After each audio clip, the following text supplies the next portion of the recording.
Bismillahirrohmanirrohim. Assalamualaikum warahmatullahi wabarakatuh. Apa kabar kawan-kawan? Semoga selalu dalam keadaan sehat walafiat. Kembali lagi di channel ini. Dajjal, siapa itu Dajjal? Bagaimana kedatangan Dajjal ke bumi? Pengaruh apa yang Dajjal bawa kepada umat akhir zaman?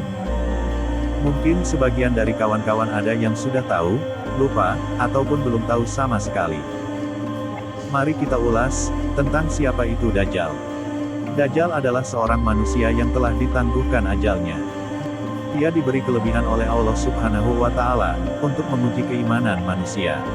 Kekuatan orang-orang beriman ketika Dajjal keluar nanti ialah tasbih, tahmid, tahlil dan takbir.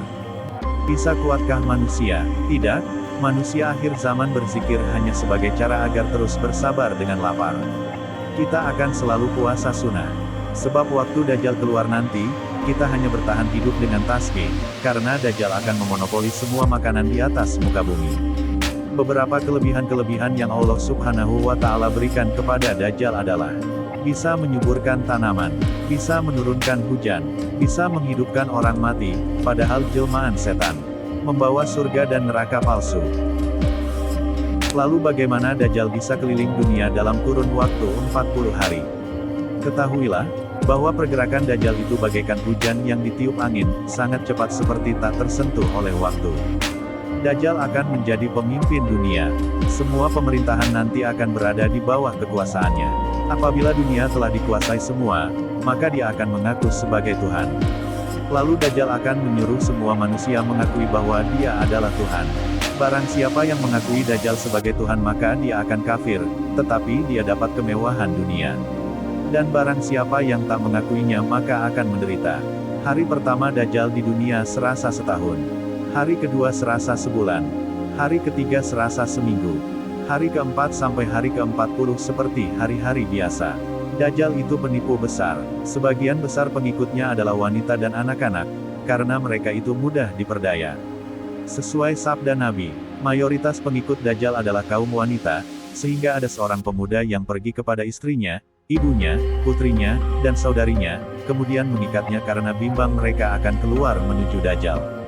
Hadis riwayat Ahmad, jika Dajjal keluar dan aku ada di tengah-tengah kalian, maka aku yang akan mengalahkan dia untuk membela kalian. Jika aku telah tiada, maka seorang melindungi dirinya sendiri dan Allah yang menggantikan aku untuk melindungi setiap muslim. Hadis riwayat Muslim. Dajjal akan menghidupkan semula orang tua kita yang telah meninggal untuk meyakinkan kita bahwa dia adalah Tuhan.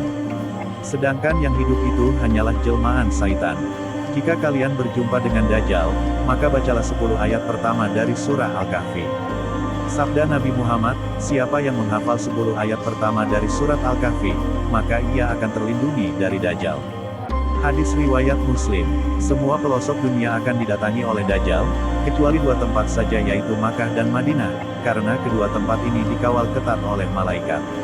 Waktu Dajjal keluar nanti, masing-masing harus melindungi diri sendiri, karena tak seorang pun bisa membantu. Pada waktu itu seorang ibu hendak menolong anaknya pun tak bisa. Kalau kita bersembunyi dalam air, tetap tidak akan lolos daripada Dajjal. Karena kata Syekh Zainul Asri, kekuasaan Dajjal itu di darat, di laut dan udara. Kita tak bisa lari. Dajjal takut dengan azan. Kalau dia buat benteng, dan waktu itu sedang azan, maka akan musnah benteng tersebut. Syekh Zainul Asri, Dajjal buta matanya sebelah dan akan muncul tulisan, kafara, di dahinya setelah dia mengaku bahwa dialah Tuhan. Dajjal akan keluar membawa neraka dan surga. Neraka adalah tempat kesengsaraan dan surga adalah tempat kebahagiaan. Tetapi nerakanya Dajjal sebenarnya adalah surga dan surganya Dajjal pada hakikatnya adalah neraka. Dajjal akan dibunuh oleh Nabi Isa alaihissalam di bab Lut, setelah Dajjal berhasil mengusai dunia selama 40 hari setelah dia keluar nanti. Amalkan 10 ayat pertama dan 10 ayat terakhir surah Al-Kahfi. Niscaya kalian akan selamat daripada fitnah Dajjal. Hadis riwayat Muslim. Dari Abu Umamah, Nabi bersabda, wahai sekalian manusia, sungguh tidak ada fitnah yang lebih besar dari fitnah Dajjal di muka bumi ini semenjak Allah menciptakan anak cucu Adam. Tidak ada satu nabi pun yang diutus oleh Allah, melainkan ia akan memperingatkan kepada umatnya mengenai fitnah Dajjal. Sedangkan aku adalah nabi yang paling terakhir dan kalian juga umat yang paling terakhir. maka tidak dapat dipungkiri lagi bahwa Dajjal akan muncul di tengah-tengah kalian. Orang yang malas untuk mencari tahu perkara Dajjal ini, maka mereka tidak akan tahu betapa dahsyat huru-haranya yang akan dibawa oleh Dajjal nanti. Baik kawan-kawan, itulah pengaruh kedatangan Dajjal di muka bumi. Maka kita sebagai muslim, baiknya untuk saling mengingatkan. Bagikan ke sesama muslim yang lain, Rasulullah bersabda, barang siapa yang ditanya tentang suatu ilmu pengetahuan lalu ia menyembunyikannya, maka pada hari kiamat kelak Allah Subhanahu wa Ta'ala akan mengekangnya dengan kekang api neraka. Hadis riwayat Abu Dawud dan Imam Tirmidzi. Sekian video kali ini. Terima kasih untuk kawan-kawan yang selalu setia menonton. Semoga kita semua selalu dalam lindungan Allah Subhanahu wa Ta'ala. Assalamualaikum warahmatullahi wabarakatuh.